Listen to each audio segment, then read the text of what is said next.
Hello guys, I want to show you this Titan extruder clone made by two trees, which I received from China, but there's a slight problem with it.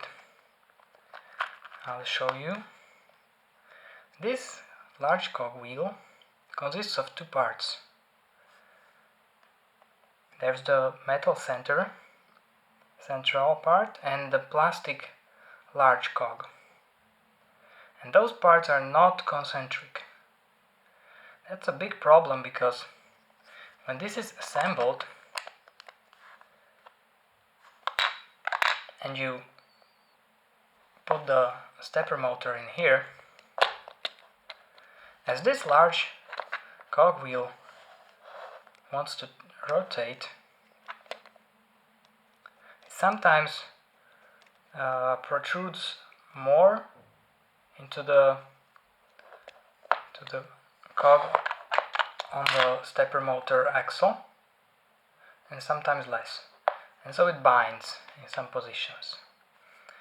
I will now assemble it and show you that it won't rotate.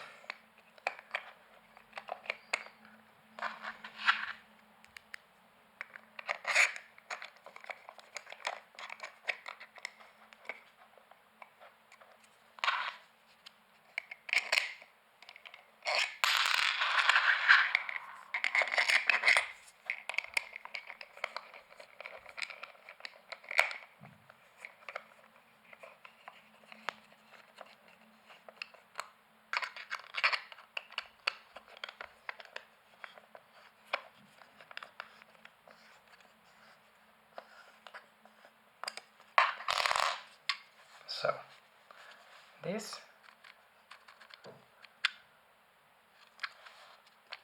is able to turn for part of the rotation, but then it binds and won't turn anymore. Now it's really impossible to turn anymore. So I wouldn't recommend this product. I think you should better save some money and buy some better extruder.